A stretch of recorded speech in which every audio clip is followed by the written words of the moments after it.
بسم اللہ الرحمن الرحیم۔ دنیوب ایک یہودی بزنس مین ہے جو اپنا ایک واقعہ بیان کرتا ہے کہ جرمنی میں موجود میرے تعمیراتی کمپنی کے مین آفس کا سیکیورٹی گارڈ پاکستانی مسلمان تھا۔ شکل و صورت سے وہ کہیں بھی مسلمان نہیں لگتا تھا، بلکہ میں نے اسے کبھی نماز پڑھتے یا کوئی مذہبی رسم ادا کرتے نہیں دیکھا تھا۔ البتہ اس میں یہ خوبی تھی کہ وہ ایماندار تھا اور کام سے مخلص تھا۔ ایک دن جب میں نئے پروڈکٹ کے حوالے سے جرمنی گیا ہوا تھا اور ڈیل سائن کرنے کے بعد میں اپنی کمپنی کے جرمنی میں موجود مین آفس پہنچا تو گیٹ پر کھڑے مسلمان پاکستانی سیکیورٹی گارڈ نے مجھے دیکھتے ہی میری عزت میں اپنا ہتھیار اسلامی کے طور پر پیش کیا۔ نہ جانے مجھے کیا سوجی کہ میں اس مسلمان نوجوان کے پاس رک گیا اور اس سے کہا کہ قرآن پاک میں لکھا ہے کہ ایک مسلمان 100 غیر مسلمانوں پر بھاری ہے، جبکہ مجھے نہیں لگتا کہ تم اپنے جیسے کسی ایک پر بھی بھاری پڑ سکتے ہو۔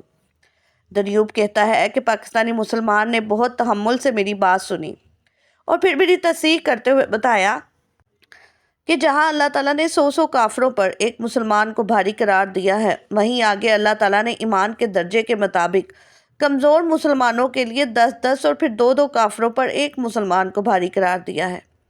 اس مسلمان سیکیورٹی گارڈ کی بات بجا تھی، مگر میں اپنی ضد پر اڑا رہا اور کہا کہ یا تو تم ثابت کرو کہ مسلمان 100 کافروں پر بھاری ہیں، یا پھر مان لو کہ قرآن پاک میں نعوذ باللہ جھوٹ لکھا ہے۔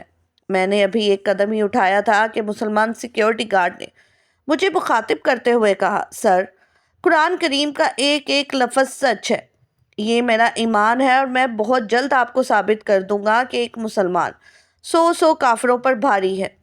میں نے لاپرواہی سے کہا کہ مجھے شدت سے انتظار رہے گا اور آگے بڑھ گیا۔ وقت اپنی روانی سے گزرتا گیا۔ جس دن ہمیں نئے پروجیکٹ پر کام شروع کرنا تھا، اس سے پہلے میں نے کمپنی کے مین آفس میں ایک پارٹی رکھی جس میں میں نے مختلف کمپنیوں کے سارے 700 افراد کو مدعو کیا تاکہ وہ اپنی رائے دیں اور اپنی نیک خواہشات کا اظہار کریں۔ پارٹی شروع ہونے سے پہلے سب کو باری باری سٹیج پر بلایا جاتا ہے۔ سب سے پہلے میں خود جاتا ہوں اور نئے پروجیکٹ کی ڈیل کے متعلق بتاتا ہوں۔ اس کے بعد میں اپنے نئے پروجیکٹ مینیجر کو بھی متعارف کراتا ہوں۔ اسی دوران مسلم سیکیورٹی گارڈ اچانک سٹیج پر آتا ہے اور سب کو آرام سے بیٹھنے کا حکم دیتا ہے۔ پھر وہ مجھے مخاطب کرتے ہوئے کہتا ہے، سر، کسی بھی 100 غیر مسلمانوں کو کھڑا کریں جو اکیلے مسلمان کا مقابلہ کر سکے۔ جو اپنی زندگی سے پیار نہیں کرتا وہ اٹھے اور اپنی سیٹ سے کھڑا ہو جائے، مگر یاد رکھنا جو کھڑا ہوگا وہ پھر کبھی نہ بیٹھ سکے گا، نہ کھڑا ہو سکے گا۔ مسلم سیکیورٹی گارڈ کا اعلان سننے کے بعد حال میں سخت طاری ہو گیا۔ میں اٹھ کر بات کرنا چاہتا تھا مگر ہمت نہیں کر پا رہا تھا۔